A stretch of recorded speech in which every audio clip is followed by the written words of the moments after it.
Good evening, everyone. Oh, Ivan with us. Hello, Ivan. How are you, Jeffrey? Hilton with us. Good evening. Baruch Hashem. How are you, Rob? With us. Ivan, Anthony with us. We're going to give another, what's the time? We have 1 minute. 1 minute before we start the show. And then we start the show.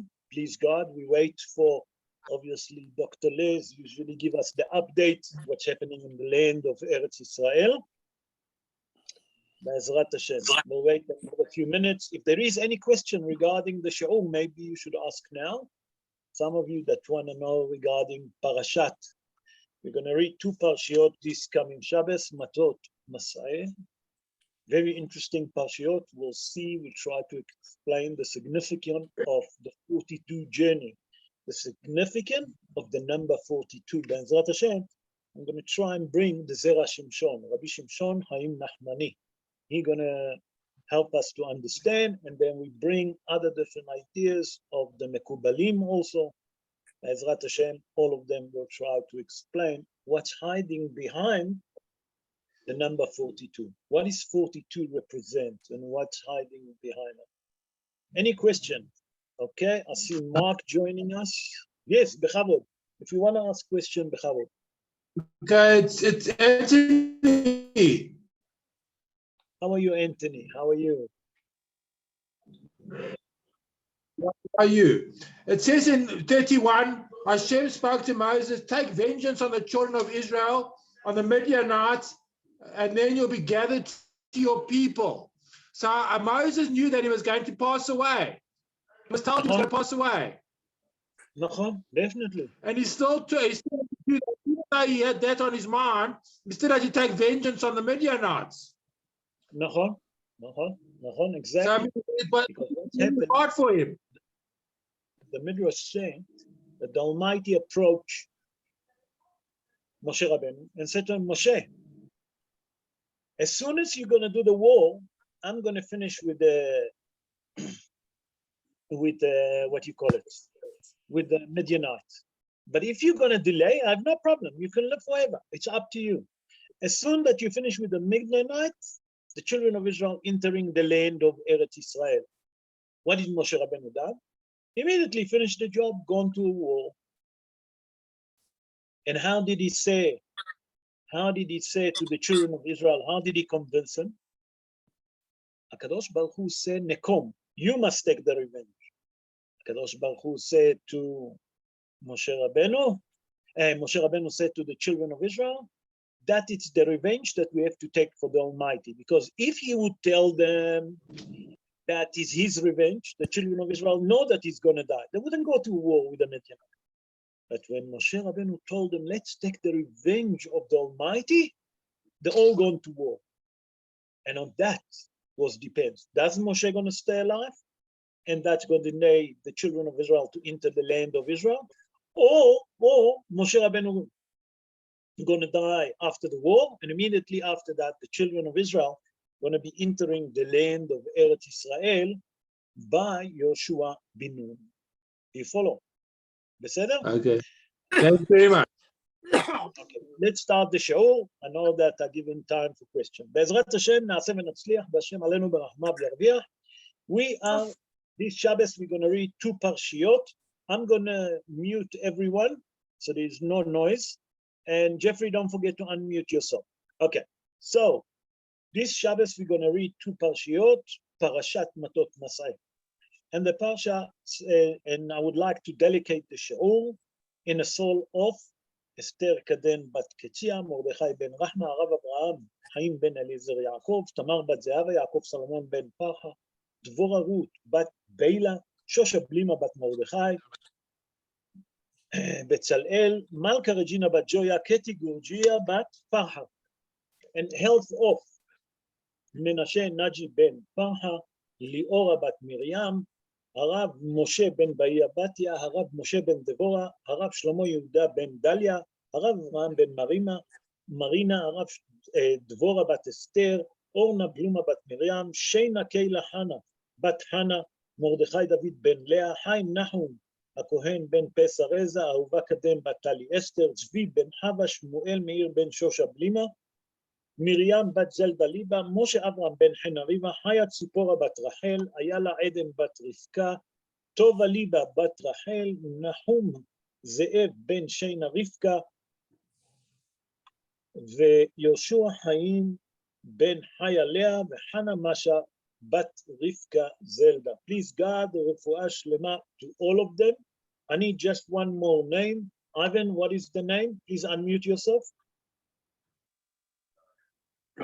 רחל בת נטשה לאה. רחל בת נטשה לאה. שהקדוש ברוך הוא ישלח להם רפואה שלמה ברמ"ח איבריהם ושיסה גדיהם, רפואת הנפש ורפואת הגוף, השתה בעגלה וזמן קריב, ונאמר אמן. אוקיי, let's start. וידבר משה אל ראשי המטות לבני ישראל לאמור, זה הדבר אשר ציווה אדוני. Moshe spoke to the heads of the tribes of Israel, of the tribes of the children of Israel, saying, this is the thing that Hashem has commanded. Okay. וידבר משה אל ראשי המטות לבני ישראל. First of all, before we start, we have to explain what is the connection between Parashat Matot that we're going to read this Shabbos to the previous Parasha that we read last Shabbos. It's Parashat Pinchas. What's the connection? So I saw a beautiful commentary that brought by the Gaon Hida, Rabbi Chaim Yosef David Azulai. He born in Jerusalem 299 years ago. In his commentary, he explained that if you look at Parashat Pinchas, in the end, the Torah speak about the festival and the sacrifice that Bnei Israel have to bring. And this Parasha, he said, it speak about the vow. It starts with a vow. And he said there is a big connection. You have to understand what's the connection.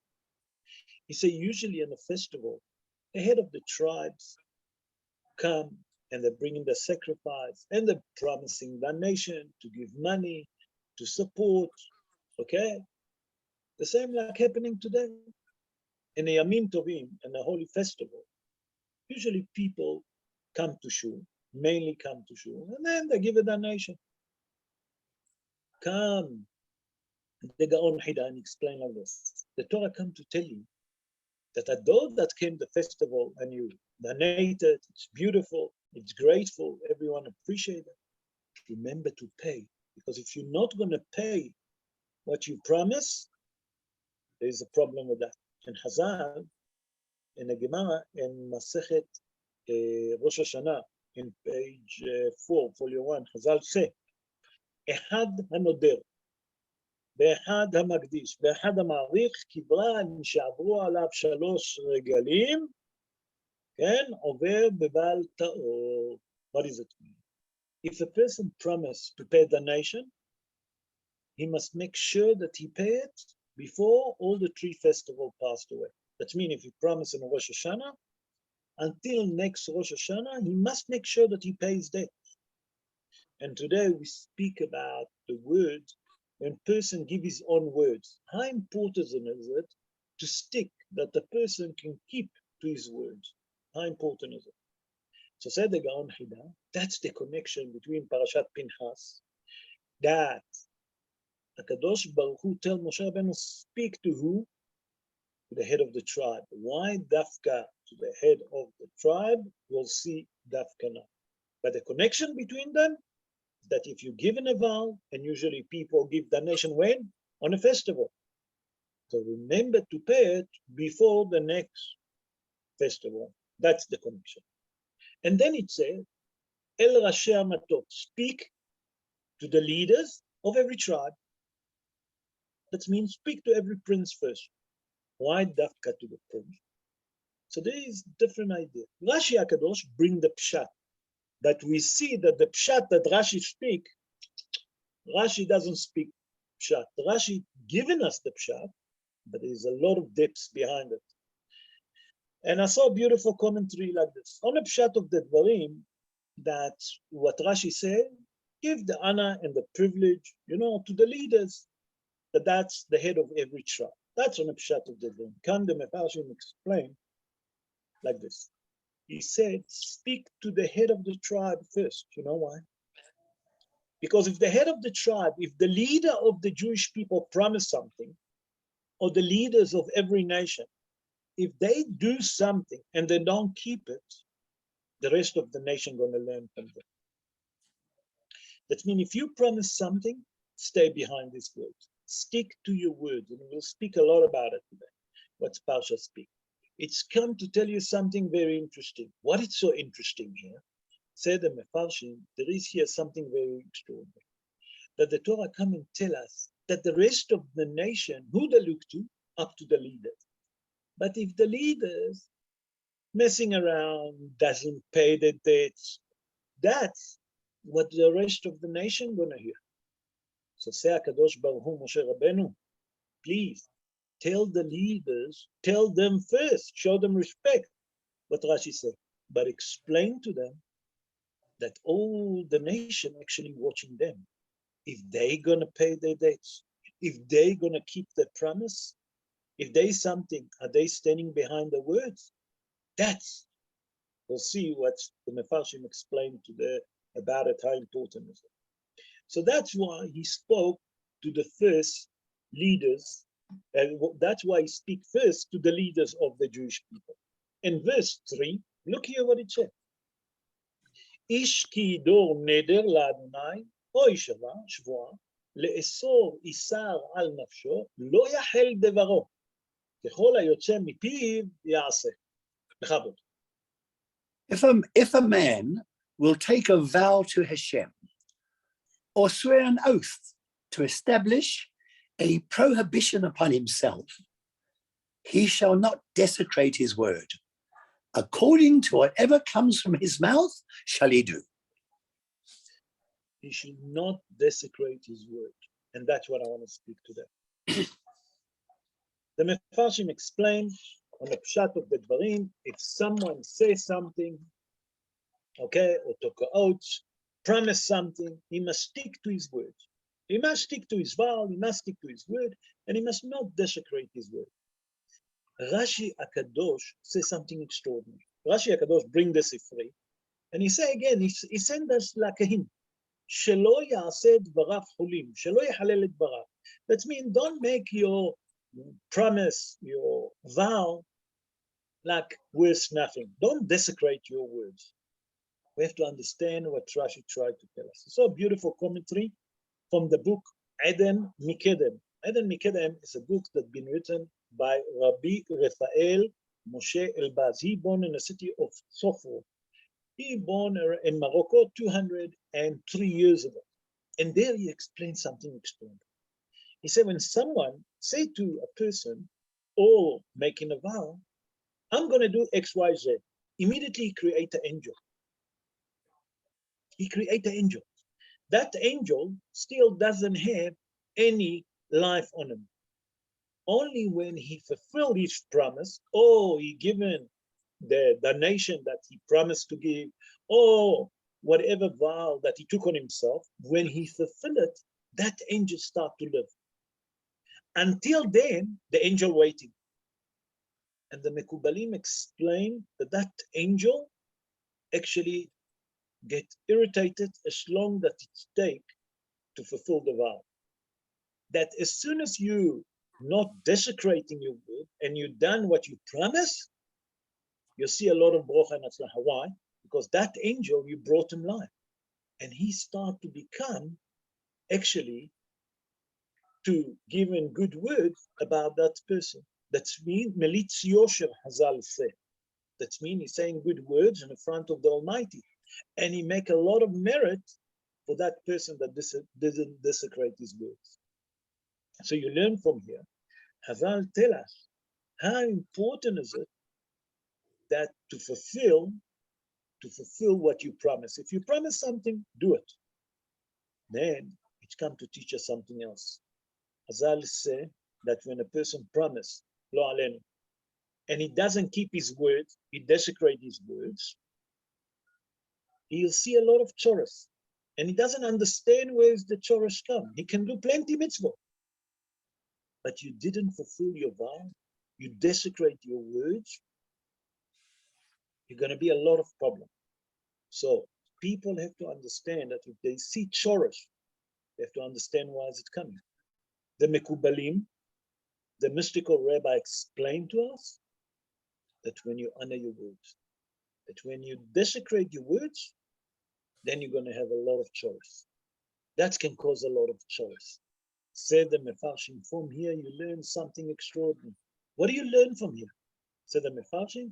The Mefarshim explain that when you keep your words, it's a protection for yourself and your family. And that's why the Torah says, Lo yahalel devaro. Don't desecrate your words. What did Rashi HaKadosh say? Rashi HaKadosh say, Shelo ya'aseh dvarav chulin. That don't make it just a word. You promise and you don't keep. Stick to your words. Let's move, with your permission, to chapter 31, verse 8. And here we speak about Billy. Yemach shemo v'zichro, Billy. Okay, I'm referring to Bilam. Look what it said. ואת מלכי מדיין הרגו על חלליהם. את רבי, ואת רקם, ואת צור, ואת חור, ואת רבע. חמשת מלכי מדיין. ואת בלעם בן פעור הרגו בחרב. They killed the kings of Midian along with their slain ones. Evi, Rechem, Sur, Hur, and Reva, the 5 kings of Midian, and Balaam, son of Beor, they slew with the sword. Here the Torah tells us that when Bnei Israel gone to a war with the Midianite, with the Moabim, they killed the 5 kings of Moab. They didn't kill all the children of Moab because we're waiting for Ruth to born. Okay, so they didn't kill of Moab, but they killed the 5 kings of Moab. Then the Torah adding up that they killed Bil'am HaRasha. How did they kill him? And a sword, Baharev. What difference does it make to me if Bil'am, if they kill them with a sword, not with a sword? The Torah doesn't tell us how they killed the 5 kings, but the Torah tells us that they killed Bil'am with the sword. What's the Hidush? That's what the Mefarshim asked. And I saw a beautiful commentary, and we explain what happened first. After Bil'am given the advice to Balak to release the woman of Moab and Midian to sin with who? With the children of Israel, to commit immorality, we know that 24,000 people died from the Jewish nation. Bil'am that saw that, he said, I given that advice to whom? To Balak. He promised me money, he didn't pay me. I'm going to take my checkbook. I'm going to take the rain check. Okay, you have to pay me back. I need that check, that rain check that he promised. He kept it in his drawer. Now I want my money. So what happened? Balaam returned to Midian. To Moab. On the way, who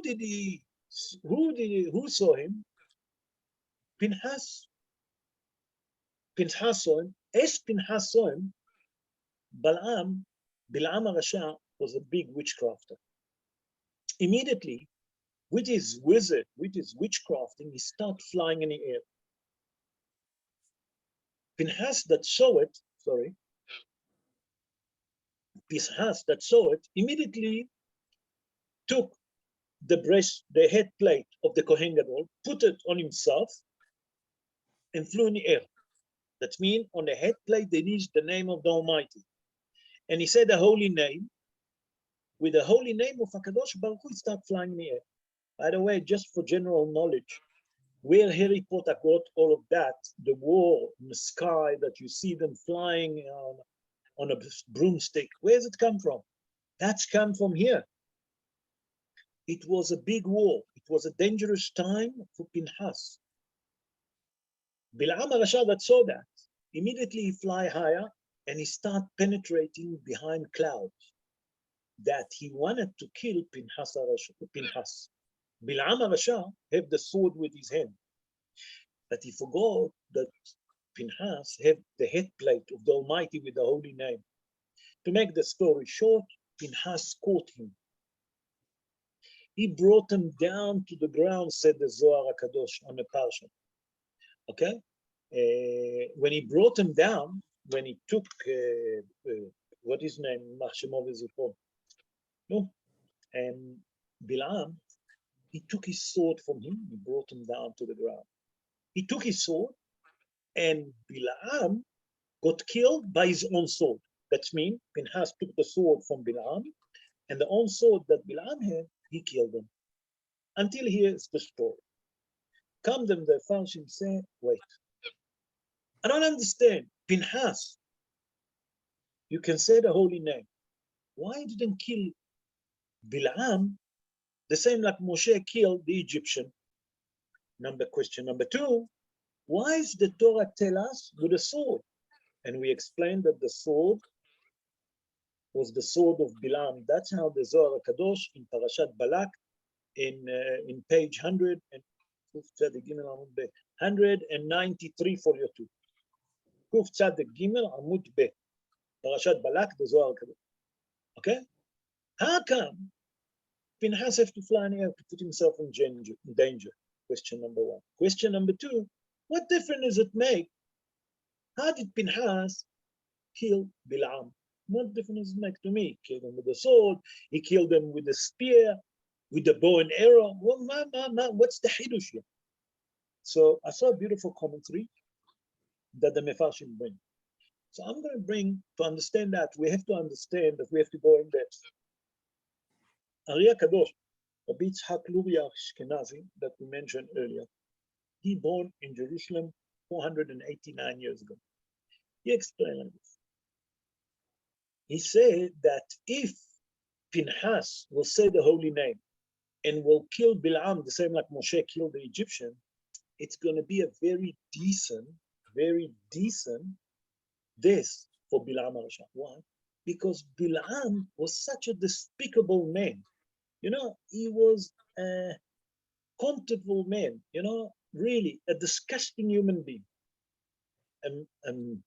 A male that, number one, that gone with animal. He married an animal. He's donkey female. Number two, Rodef Betcha. He loved money. He didn't see anyone. All he cared is about himself. Despicable. Say, Ari HaKadosh, you know why Pinchas didn't want to kill him? Because he doesn't even deserve this kind of a death. Therefore, he flew in the air to bring him down. And he didn't want to kill him with a holy name, because that's already a decent death, a decent punishment. Why that? The Torah tells us that he killed him with his own sword. The Torah say extraordinary. Azal say that here Bilam tried to do something else. What did Bilam try to do?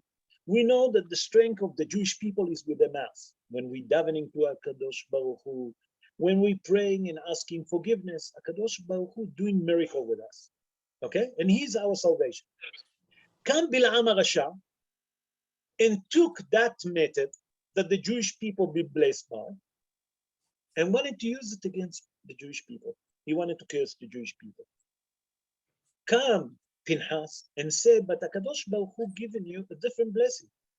He said to Esav, al harbecha tihyeh, on your sword you should live. You wanted to twist it, you wanted to use our strength against us. I'm going to use your own strength against you. And that's why he killed them with the sword. That's one interpretation. The second interpretation, Hazal explained, that if Bilam would be killed, let's say, with the sword of Pinchas, it will be a great honor for him. Why? Because he's been killed with the sword of a holy man. Pinchas knew that Bilam is a sorcerer. Bilam is a witchcrafter. What if he deserved to be killed? He deserved to be killed with his own sword that's full of sorcery, full of witchcraft. Say the Mefarshim, the Mekubalim, and that's the Zohar HaKadosh. Listen what he said. He said the sword of Bil'am Yemach Shemov Zichro have two heads. It was split in the top of it, right by the point, and he had two heads of a snake. So all of his magical and all of his witchcrafting and wizard he used to do with that. He said that's the reason that Pinchas needed to kill him. Why? To stop that evilness, okay? All of that evilness that comes from that despicable man. How can we kill him? With his own sword. That means the own sorcery gonna kill him. And that's why the Torah now, we can understand why the Torah number 1 tell us that he been killed by sword. Now we can understand why Pinchas needed to fly near to bring him down, okay? And number 2, again, why Dafka with the sword? Because he wanted to take what we bless, Tolat Yaakov, that means that string of the worm of Yaakov, which got our mouth. We davening to HaKadosh Baruch Hu, we asking for forgiveness, we praising the Almighty all the time.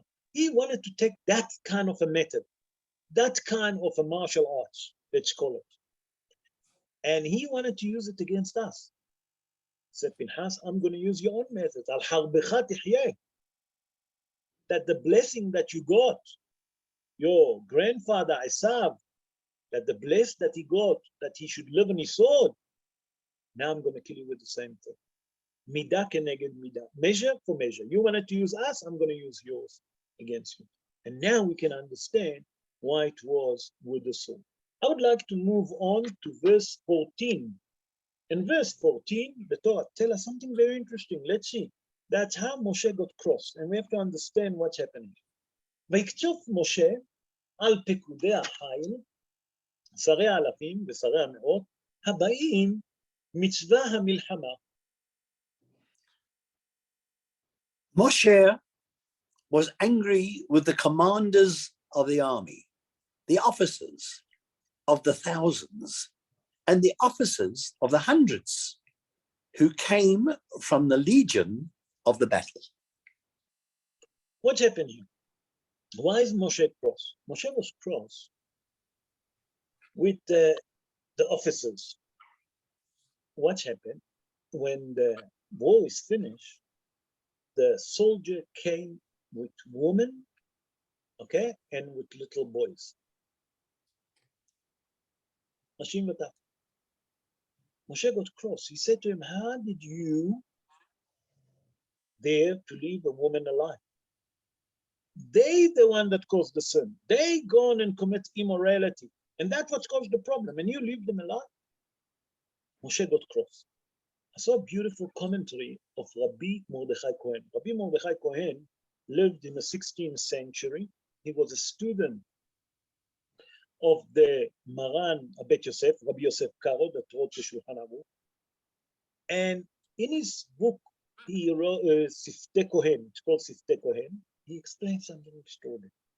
He said, you know what's happening? Moshe got cross because he didn't allow the officer to explain what's happened.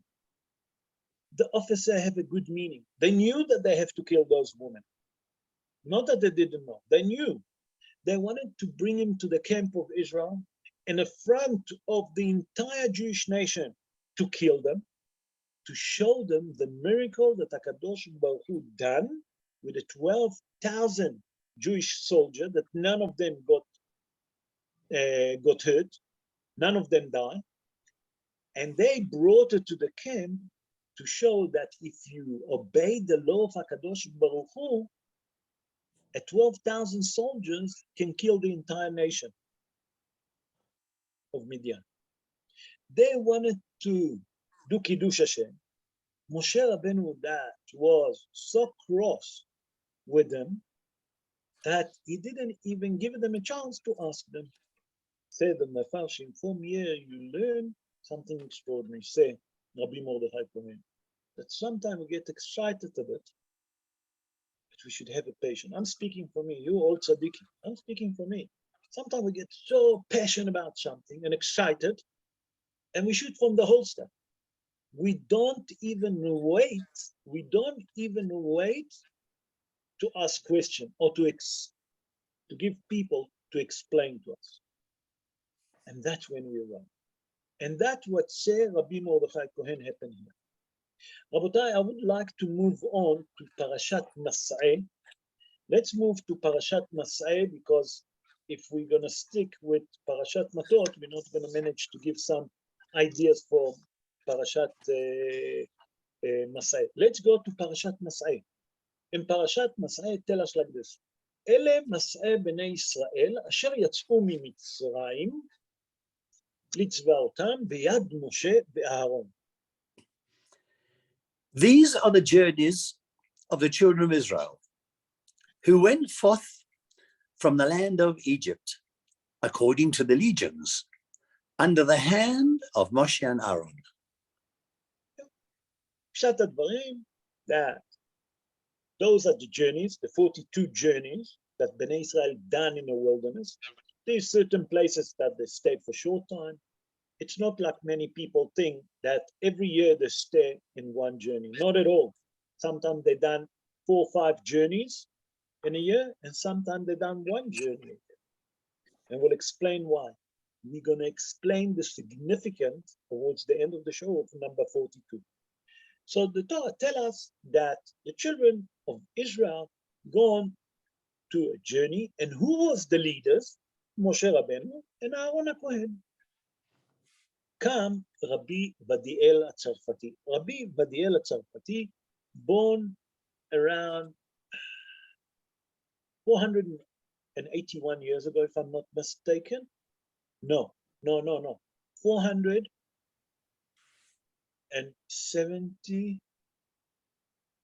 478 years ago. Sorry, my mistake. Apologies. He born in a city of Fez. In Fez is a city in Morocco. And he wrote a book, a beautiful book that's called Tzufat Vash. It's commentary on the Torah. And Rabbi Vadiel HaTzarfati, they also call him the Signor. They call him, his nickname is also Signor, by the way.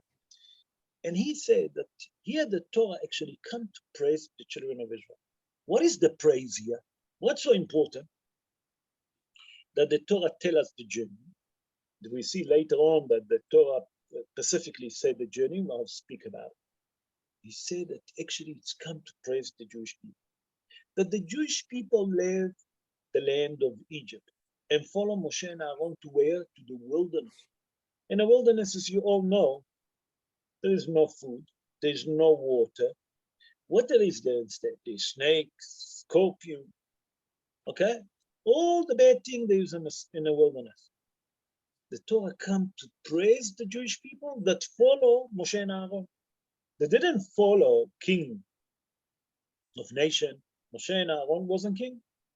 Not only that, they didn't follow, a big war marshals, you know what I'm saying? Like big officer in the army that can protect them.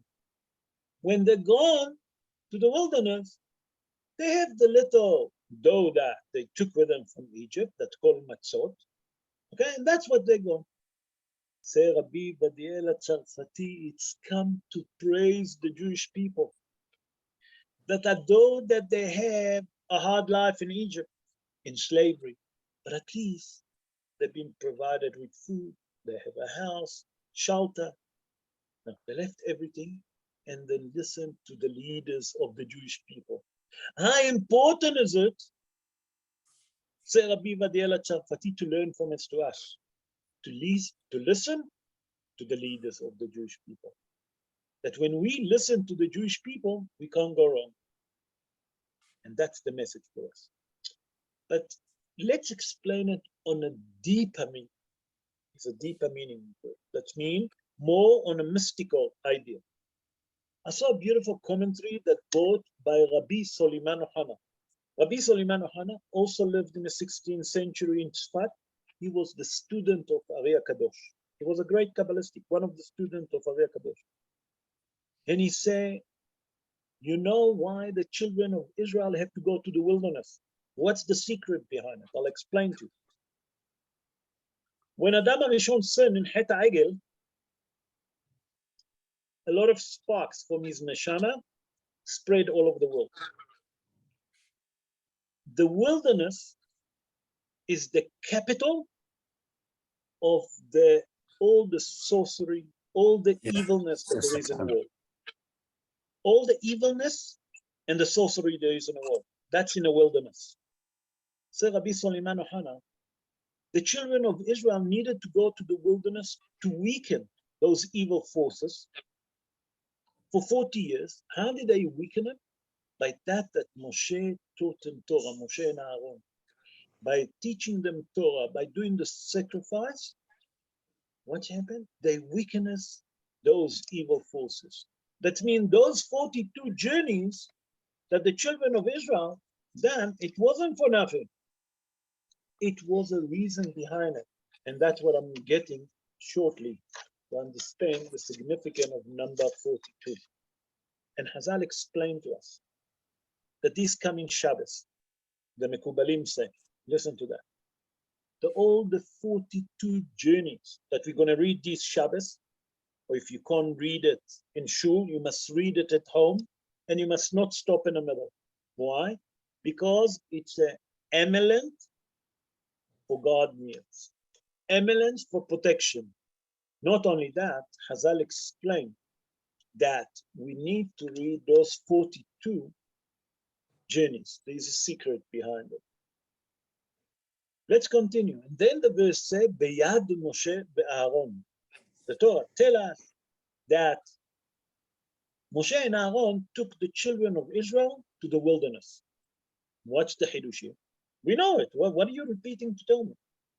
We know it in Sefer Shmot, we know it in Sefer Vayikra, and now in Bamidbar. What is the Hidush? So a beautiful commentary. A commentary of Rabbi Avraham Sabah. Rabbi Avraham Sabah, born in Spain. He born 583 years ago, okay, in Spain, and he was during the Spanish Inquisition. He had to fled. They killed his wife. They kidnapped 2 of his kids. They took him to the monks, to the monastery, and he managed to fled.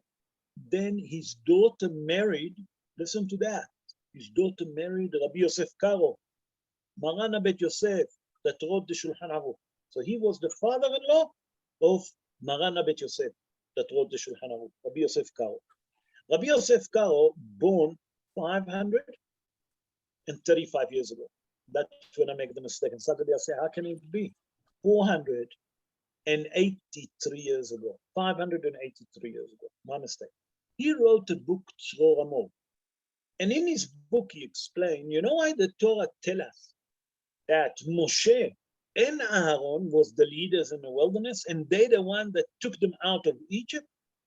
It comes to teach you a message, you say, that sometimes the generation doesn't deserve to be redeemed, like the generation of Egypt. Why? Because they reached the 49 level of Tumah. So what was the merit to redeem them? Say Rabbi Avraham Sabah, in the merit of the tzaddikim, Moshe and Aaron. From here, say Rabbi Avraham Sabah, I'm going to teach you a secret. That in every generation, even if you see the generation doesn't deserve to be redeemed, and many people say, how's the Mashiach going to come? In the merit of the tzaddikim. The same like Moshe and Aaron in that time redeemed the Jewish people, the tzaddikim that living in this generation, in the merit of them, they can redeem the Jewish people. And that's the secret why the Torah tell you, Beyad Moshe ve'Aaron, that they've been led by Moshe ve'Aaron. You know why? To tell you in the merit of them, they've been redeemed from Egypt. Let's go to verse 2. And look here what it says. It says here something very interesting. And I want you to focus on it, because Jeff's going to read it. But focus on that verse. Look what it says. ויכתוב משה את מוצאיהם למסעיהם על פי אדוני, אל ואלו מסעיהם למוצאיהם. Moshe wrote their goings forth according to their journeys at the bidding of Hashem. And these were their journeys according to their goings forth. What do we have to focus here? We have to say, first of all, who asked that question? The Rabbi Yitzhak Dona Barbanel. Rabbi Yitzhak Dona Barbanel, born in Lisbon. He born around 589 years ago. He born in Portugal, in Lisbon. He was the finance minister of King Alfonso during the Spanish Inquisition in Portugal, and the Queen Isabella in Mahshema Vezicha, but she caused all the problem. And he wrote commentary on the Torah. And he said, look what it said. The Torah tells us, Et motzeem le Masaeim, and then it's repeat, but now she said backwards. Ve'ele Masaeim le Motzeim. Why is the Torah wrote it backwards? What is the Hidush here? What is the Torah trying to teach us? Very interesting. Say, Rabbi Yitzhak Don Abarbanel, it's come to tell you a secret, he said. He said the children of Israel was in a wilderness and they done 49 journeys. He said that for the future to come, when the Mashiach is going to come, the Mashiach, HaKadosh Baruch Hu, will take us and show us those 42 journeys that the children of Israel done in the wilderness. And that's what it said, Mutzaim le Masaim. And then he repeat and said backwards. For the future to come, and the Mashiach come, and HaKadosh Baruch Hu will show us the greatness. He show us those 42 journeys. What the children of Israel done in the wilderness. Let's go to verse 13. And here it says something very interesting. The Torah tells us about the place that called Alush. It's very interesting. What is the Torah speaking now about the journeys? But in verse 13, the Torah tells us something very interesting. The Torah tells us like this. Vayis'u midofka, vayahanu be'alush. They journeyed from Dovka and encamped at Alush. They journeyed from Alush and encamped. That's it. Yeah. They journeyed from Dovka and they rested where? In Alush. They parked in Alush. What is the Hidush here? Said the Mefarshim not tell you. I saw a beautiful commentary that Hazal bring in a Midrash Rabbah and Shmot Rabbah. And Hazal said there like this. The reason that the Torah tells us Alush, a miracle happened here. What's happened in Alush? Hazal say in the Midrash that that's where the manna came down to the children of Israel. The first time that the manna came from heaven to the children of Israel on the ground was in Alush, in a place that called Alush in the wilderness. Said the Mefarshim, what's the Hidush here? Say like this.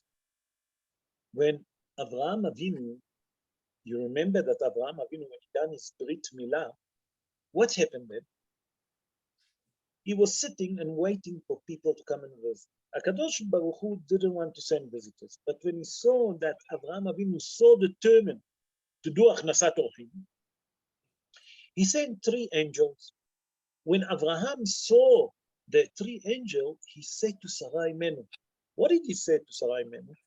Kumi Lushi Va'asi Ogo. Hazal say it was Erev Pesach. Okay, and our forefather kept all the Torah, though that they didn't keep yet, still didn't come the Pesach, they didn't eat chametz. So what is he said to her? Kumi Lushi Asi Ogot. Please go and knead the dough and make cakes. Don't make bread. Why? Because it was Pesach. Said the Mefarshim, HaKadosh Baruch Hu said to Avraham Avinu, you said to your wife Sarah, Lushi, to knead? I promise you that when your children are going to be in the wilderness, I'm going to send them the manna in Alush, in a place that's called Alush. That means to knead. So, say the Mefarshim, you know why does it tell us here? It's come to tell you that when you do Achnasat Orchim, HaKadosh Baruch Hu always going to pay you back. if not to you, to your kids, to your grandchildren. How important and how great mitzvah is it, Achnasat Orchim. I would like, with your permission, to go to chapter 35, verse 2 and 7. 2 and 7. Why 2 and 7? We'll see right now why Dafka chose these two, and that's going to help us to understand the significance of number 42. In verse 2, the Torah tells us, צוות בני ישראל, ונתנו ללוויים מנחלת אחוזתם, ערים לשבת ומגרש לערים סביבותיהם תיתנו ללוויים. בכבוד. They journeyed from Ramesses in the first month on the 15th day of the month, on the day after the Pesach offering. The children of Israel went forth with an upraised hand before the eyes of all Egypt. Jeffrey, I think that you're wrong the wrong verse. It's chapter 35, verse 2. Oh, chapter 35. Sorry, Rav. Sorry, my mistake. That was mine. Verse 3. Verse 2. Verse 2. Okay. 35, 2. Verse 2. Okay. Command the children of Israel that they shall give to the Levites from the heritage of their possession, cities for dwelling, and open space for the cities all around them shall you give to the Levites. Okay.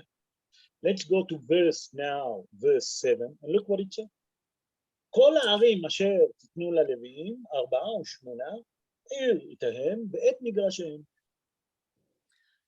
All the cities that you shall give to the Levites, 48 cities, them and their open spaces. Okay, what's happening here? Shevet Levi does not have any heritage in the land of Eretz Israel. That means he's not entitled to have heritage.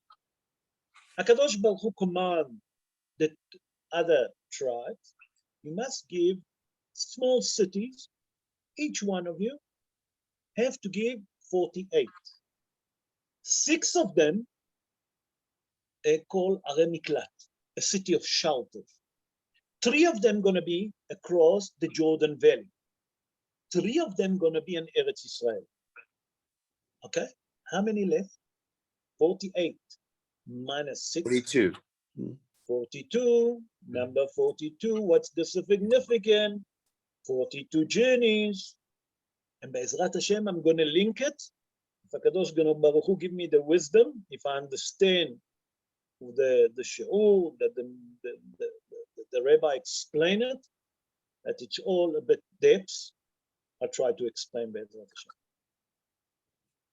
HaKadosh Baruch Hu tell the children of Israel, Bnei Israel, you must give the Levite 48 cities in your land that you get in. That means your heritage. What is the significance of number 42? That's the question. The Tosfot in the Gemara Masechet Hagiga in page 11, folio 2. Hazal says something extraordinary. That there is a holy name of the Almighty that we don't know it today. I mean, we know it, but we're not allowed to touch that name. It's not like Shem Havaya that we're mentioning, Elohim, Adnu. No, that's name we don't mention. It's been built from 42 letters. That's holy name, have 42 letters. We see that HaKadosh Baruch Hu made 42 journeys, 42 cities. Between Yud Zayin B'Tammuz, the 17th of Tammuz, to Tisha B'Av, these 21 days, 21 nights, 42 again. What's the significance? Not for nothing. So let's start and understand. It said that HaKadosh Baruch Hu have a holy name, the Gemara, as I've said. What is it? That when the Almighty created the world, He created it with that holy name that made from 42 letters. Lehavdi, that when HaKadosh Baruch Hu took the children of Israel from Egypt, he took them with Shem Av, 72. Shem Av, Veshem Membet. That's the name. Membet is 42. Ayin Bet is 72. Remember these two numbers. What's the difference between them? Ayin Bet, that it's 42, represent the strength of HaKadosh Baruch Hu, power and strength. When HaKadosh Baruch Hu built the world, he needed to do it to separate what was in the world, to build it with strength and power. When he took them from Egypt, he took them with a holy name that been built from 72 letters. 72 letters are, it's Gematria Hesed. Hesed, it's also 72. That means mercy and compassion. When HaKadosh Baruch Hu redeemed the Jewish people from Egypt, he redeemed them with his holy name that refer to kindness, compassion, and mercy. Okay, let's go back to us, 42. What's the connection? Say that when HaKadosh Baruch Hu took the Jewish people from Egypt, we say it was Shem Av. What did it mean, Av? 72, Hesed. But we have to understand, Hazal and the Gemara tell us that when the Jewish people left Egypt, the Midrash say in the Gemara in Masechet Brachot, Tet Amud Aleph, that means 9 folio 1, Asua kemetzuda she'en badagim. They made the land of Egypt like a place, like a swimming pool, like a pond, like a sea, that there is no fish in the sea. What does it mean? We have to understand. Hazal tell us that the children of Israel have to go to the wilderness to do 42 journeys. Why is 42 journeys? What is so important? Hazal explain like this. Hazal say, sorry, I need to explain again. When HaKadosh Baruch Hu split the sea for the Jewish people, I didn't mention that, he split it b'nem Av, Hesed, that it was mercy and compassion that he asked the sea, because this angel of the sea said, those are the worshippers, those also are the worshippers. HaKadosh Baruch Hu, with his compassion and mercy, promised the angel of the sea that he'll pay him later in Nahal Kishon with Sisra and his soldiers. Send the Mefarshim like this. When HaKadosh Baruch Hu took the children of Israel from Egypt, and that's where I made a mistake, he took him with Shem Av, where with Shem Membe, with strength. Why? Because the Jewish people reached to such a lower level of tumah, and the land of Egypt was full of immorality, full of witchcrafting, sorcery, all the evilness that was in the world was in Egypt. HaKadosh Baruch Hu needed to take them with strength. Where did he take them? He took them to the wilderness. 42 journeys. Why the 42 journeys? Said the Mefarshim, there is here a secret. When HaKadosh Baruch Hu took them to the wilderness, he needed to do some rectification. What's happened? When Adam HaRishon's son, you remember I mentioned earlier, in Het, Etzadat, when he eat from the tree of knowledge, a lot of sparks from his holy neshama that been created by the Almighty spread all over the world. Bnei Israel needed to go to Egypt to collect those sparks of his neshama. When they finished to collect those sparks, nothing left in this country. It's finished. And that's what you hear when the Jewish people go to a country. It's become very prosperity. The Jewish people leave the country become very poor. And look at that. That's the history. Wherever the Jews were, the country was flourishing. Sorry. And the moment that the Jews leave, nothing left them. And we'll explain just now why. Say that when the children of Israel gone to the wilderness, they received the Torah on Mount Sinai. They done 42 journeys. What is those 42 journeys? They needed to collect all of those sparks that Adam HaRishon left where? In 42 places in the wilderness. when they manage to collect all of those sparks, there is no more holiness to Har Horeb, the mountain Horeb, where we received the Torah. It's like any other mountain. The wilderness, we have no interesting about it. Although that we journey there, we're not interesting about it. There's nothing for us for it. Come HaKadosh Baruch Hu and say to the children of Israel, when you go into the land of Israel, I'm asking you, please, give 42 cities to the Levy. Why have got 42 cities to the Levy? That in a merit of those 42 cities, you can actually depress the evil forces. You can overcome those evil forces that there is in the land of Eretz Israel. Why? Because the job of the Levites was to learn Torah and to teach Torah. In the merit of the Torah, you're going to manage to survive the land of Eretz Israel. From those nations that was there, that was full of immorality, the Knaanim, the Amoraim, whoever was in the land, and all the witchcrafting and all the idol worshipping and all the sorcery and the evil forces. How are you going to overcome it? By that the Leviim going to stand alone, going to teach you Torah, and they're going to learn Torah. That's going to help you to rectify it and to purify the land of Eretz Israel. And that's what Yirmiyahu Navi said. Im lo chukotai yomam v'layla, chukot shamayim va'aretz lo samti. If there is no Torah in the world, day and night, the world going to return to what it was before.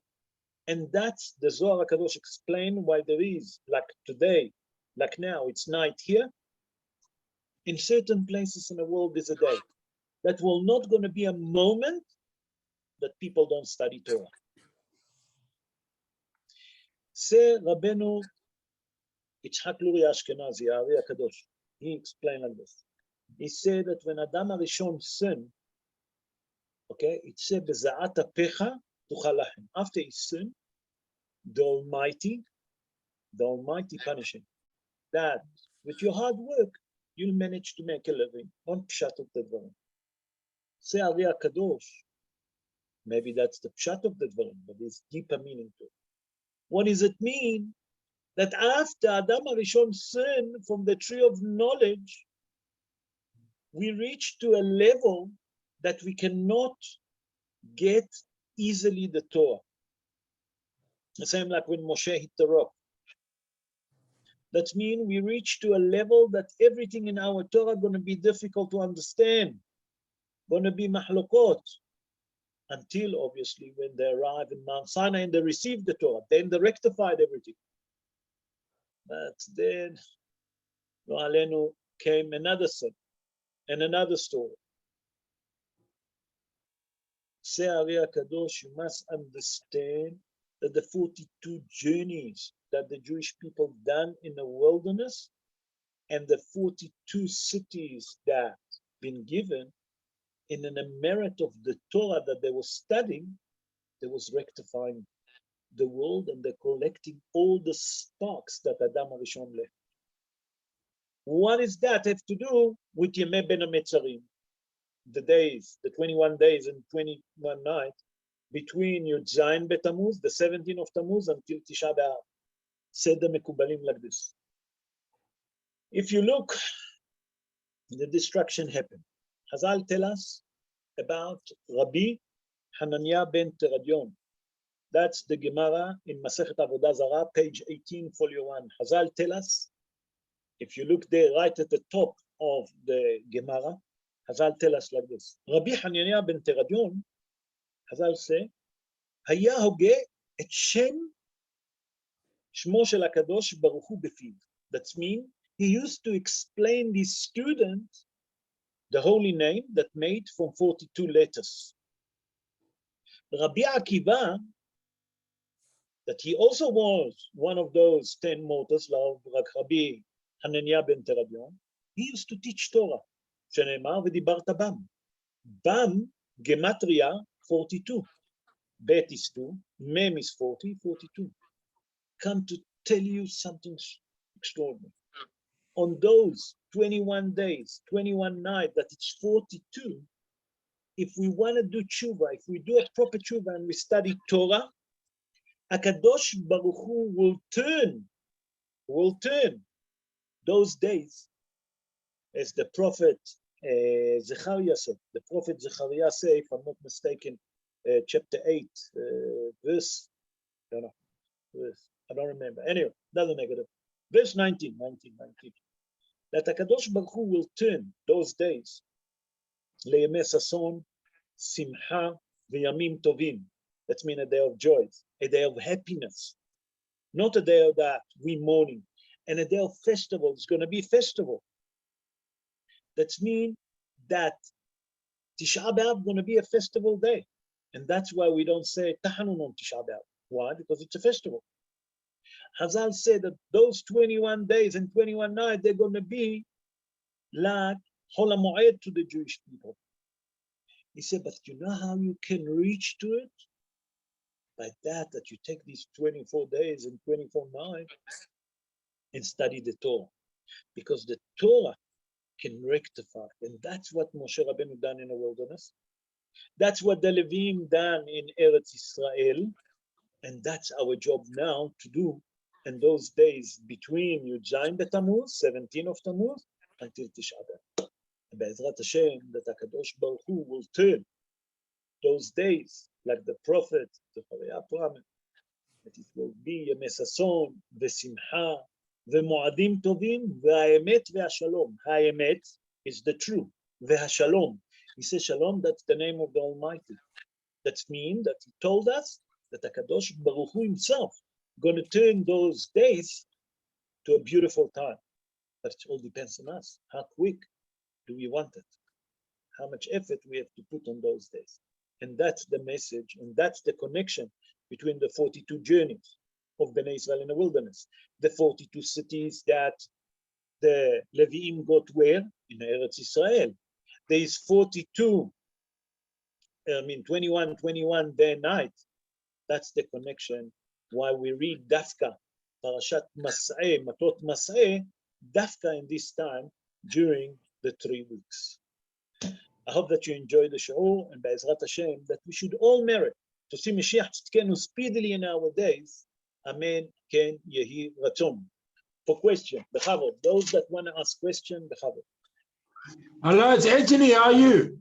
Erev Tov, Antonio. How are you? Ken, Bechavod. Right. So Bilam was killed with a sword. Just with interested to know. Yes. With his own sword, yes. What happened to Balak? What happened to Balak? How was he killed? I don't What know. happened to him? The Torah doesn't tell us. The Torah tells us that he been killed. Right, King. Balak is Tzur. You remember we spoke last Parashat? Balak is Tzur. Yeah. The Torah tells us that Tzur, he was the main king after he allowed his wife, his daughter, the princess Cosbi, that we explained that the Gemara in Masechet Sanhedrin say that her name is Shvalnai. Why they call her Cosbi? Mishon Kosev. Kosev is a lie. That she gone instead with Moshe Rabbeinu. She was supposed to seduce Moshe Rabbeinu, but she gone with Zimri ben Salu. So that's Tzur. And Tzur been killed. The Torah doesn't tell us how they been killed. The Torah tell us how did they kill the five. The Torah tells us just how they killed. The Torah tells us that just the 5 kings being killed. How? The Torah doesn't tell. I don't know. Beseder?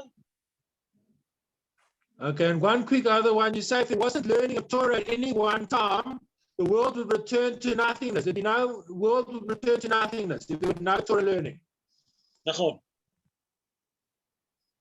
So that's why there is day and night. When we're sleeping, other people studying Torah, it's a day for them. When they're sleeping, we're studying Torah because it's a day for us. So there's always someone learning. Nachon, exactly. Okay, thanks very much. Any other question, Rabotai? Hello, Rov. Oh, Sean. How are you? Long time. Yes, Bechavot, Johnny. Surprise for you. Very.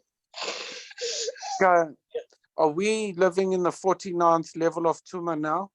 And that's why we davening for Mashiach with the 72 tzaddikim, even though we don't know who the tzaddikim are? 36. Lamed Vav Tzadikim. 36. But where's 72 from? So I'll explain to you. That's a holy name of the Almighty. Okay, 49 sorry. level of Tuma. 49 level of Tuma, where it was? It was in Egypt. We actually Correct. in the 50th level. We in the 50th level. The level So of that's Emunah, the worst of the worst. the worst of the worst. So how can we gonna redeem? Because if the children of Israel will reach that level, they wouldn't be redeemed. Say the Mekubalim, by that we receive the Torah, and Hazal also in the Gemara explained, by that we receive the Holy Torah, that's strong tools to help us to be redeemed from the 50th level. That's Emunah, believing in the Almighty. Because you see what's happening in Israel at the moment, and you see what's happening in the world. So much anti-Semitism, so much anti-religion that's happening all over. But they're not going to manage to win. There is a promise. HaKadosh Baruch Hu testing us now. How strong is our emunah? So now, our job is emunah, believing in HaKadosh Baruch Hu. And as much a person gets strong in emunah, believing in HaKadosh Baruch Hu, that's the test. Thank you, Rav. Pleasure. Thank you for joining us. Kazaku Baruch, I'm back. Baruch Tiyeh. Any other question? Bechavod. Rabbi, it's Frank. How are you? Erev Tov, Frank. How are you? Baruch Hashem, well. Rabbi, when we were in the desert, we cleaned up all those sparks you said, correct? Right. That Adam Rishon left. Yes, There was right. holy neshamot inside. Right. Was holy So once soul. we did that, is that why we dispersed all over the country, all over the world, to collect the sparks in all the other countries? On the pshat of the dvarim, it's not. On a deeper meaning, yes. On a deep meaning, you're right. But on the pshat of the dvarim, that in one place that there is a decree against the Jewish people, like was in the Spanish Inquisition, so people can move from Europe, can move to other countries, that they cannot be prosecuted and we cannot be annihilated. So there is two interpretation, the pshat and the depths. You follow? Yes. Yeah. Thank you. Pleasure. Shukra. Any other question? Rabotai, bechavod, please. Hello, Rav. Erev Tov, how are you? Erev Jeffrey, I Tov, Rav. waited for you. Baruch Hashem. I'm sorry, thank you. Thanks for the beautiful share. Rav, just a couple of things. One, to me, is a technical one. When we first started off, it spoke about these are the journeys, and we were under the hand of Moshe and Aaron. Now the thing is, why it was under the hand of Moshe and then Aaron, because it's one hand. It's not. You'd think it was Yadayim. Yeah, because that Moshe and Aaron, when it said Beyad, in a hand that's in charge. Who was in charge? Moshe and Aaron. They both together was one. Moshe didn't think that he's better than his brother, and his brother didn't think that he's better. Who Moshe והוא Aaron. הוא Aaron והוא Moshe. That wasn't no gava, no, how would I put it? With no arrogance. I'm better than you, or I'm better than you. I'm the Kohen Gadol, I'm the king. No, they was both humble. With the wisdom of both of them, of Aaron and Moshe, they was the leaders. That's how they've been led 40 years in a row. Okay. Here, on to that, you mentioned that we listen to the leaders. We've got to listen to the leaders. So Moshe and Aaron were leaders, and we must listen to the leaders. But what of today? What of today, where the governments are, our government are our leaders? So how on earth do we reconcile with what some of the governments are doing to our nation? how do we Jeffrey, I reconcile? was hoping that none of you are going to ask me this question, but I'll answer.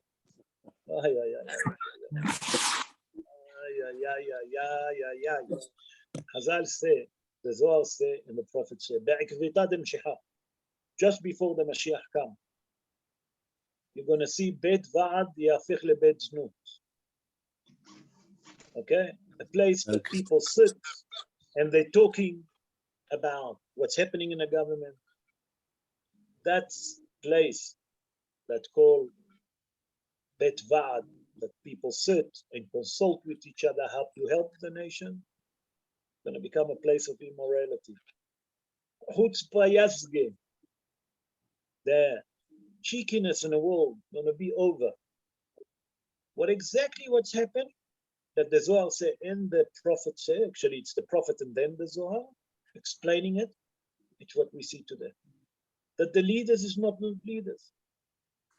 That's the Rosh, that's mean the leader. Pnei Ador ke Pnei HaKelev. What does it mean, Pnei Ador ke Pnei HaKelev? You know, when you take your dog for a walk, the dog want to show that he know all the roads, so he walk first. But then he stopped and he see, where's my owner? Which way is he turning? Is he coming straight? Is he turning left? Or is he turning right? Or is he going back? That's how the leader in this generation going to look. Mm-hmm. They're not going to have a bone. So if someone swing them to the left, they go to the left. If someone swing them to the right, they go to the right. No leadership. None. Yeah. And with that, I don't want to continue. And you know what I'm referring to, all over the world. Yep. One other thing, you mentioned that we should do the journeys and we should say the journeys in one go. I didn't say to do the journeys. No, that's I didn't say. I said when the Mashiach come, say Rabbi Suleiman Ohana, that was a great Kabbalistic. When the Mashiach come, he'll take us through that journeys to show us those journeys. But on Shabbos, this Shabbos, when we read the journeys, we should not stop in the middle. There's a secret about it. The Mekubalim explain that you should read all of those journeys from the beginning to the end. Yeah. Without stopping and to focus on it. Why? It's a remedy for protection and guardians. So you'll say it's okay. Yep. Especially on those days. Those 21 days and 21 nights, like we explained. Yes. Well, you know, as you pointed out just now, you said the Shem created the world with the holy name of 42 letters. And there was 42 journeys, and there's 42 cities that were given.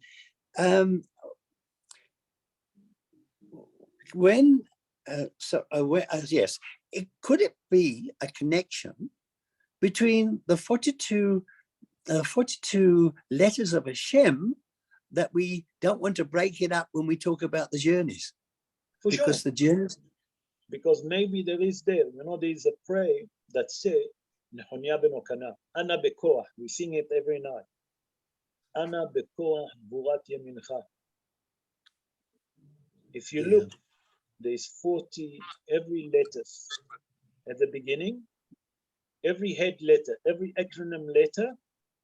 You see that there's 42 letters. That's the holy name of HaKadosh Baruch Hu. If you look at the side, they explain it. Some of the Sidurim. If you want to remind me tomorrow, I'll show it to you. On my Sidur, I have it. Certain Sidurim that bring you the interpretation, and they bring you a bit of Kabbalistic. Not that I know nothing. I know nothing. Don't think that I know. I just, like a parrot, I just see what they say and I repeat. And those words, I look at them. Right. Remind me tomorrow in the davening. Frank, if you want to see it also, just remind me and I'll show it to you. Okay. Thank you. Okay. Any question, Rabotai? No. Okay. I would like to wish all of you a beautiful weekend, a warm weekend, and a beautiful Shabbos. I think that the Shabbos is going to look differently now that we explain a little bit, with a little bit of knowledge that I have, open to you different avenues Parashat Be'ezrat Hashem. I would like to wish all of you Shabbat Shalom, to all of you. And just to remind everyone, on Shabbos, Yeshiva College, an hour before Minha, I'll give a show live again. We started it almost now 3-4 months ago, if not more, even 6 months ago. Please join us to that shiur.